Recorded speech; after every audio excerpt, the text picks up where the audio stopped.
అందరికీ నమస్తే అండి.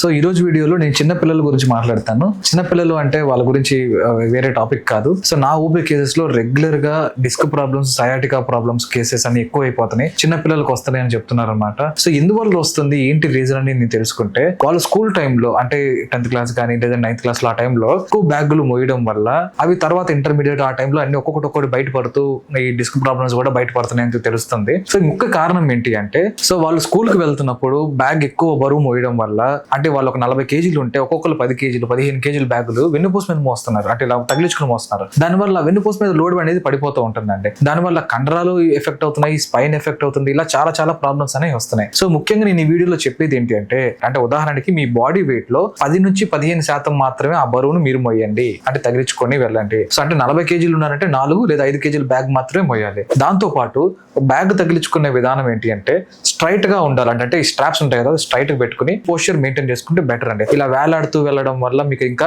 స్పైన్ అనేది ఇంకా ఇబ్బంది అయ్యే అవకాశాలు ఉంటాయి. సో వీటితో పాటు రెగ్యులర్ డైట్ తీసుకోవడం, మంచి ఆహారం తినడం, చిన్న ఎక్సర్సైజ్ చేయడం, టైం కు స్లీప్ అనేది టైం కి నిద్రపోవడం, ఇవన్నీ చేసుకుంటే ఫ్యూచర్ లో ఏ ఇబ్బంది రాకుండా ముందుగానే జాగ్రత్త పడతారు. సో చిన్నపిల్లలు ఇవన్నీ దృష్టిలో పెట్టుకోండి. ఈ వీడియో కనుక మీ తల్లిదండ్రులు ఎవరైనా చూస్తున్నట్లయితే తల్లిదండ్రులందరికీ కూడా నేను చెప్తున్నాను, ఈ టిప్స్ అనేవి ఫాలో అవ్వండి. మీ పిల్లలు ఆరోగ్యంగా ఉండడానికి చాలా బాగా మీరు కూడా హెల్ప్ చేస్తున్నట్టు అవుతుంది. Thank you.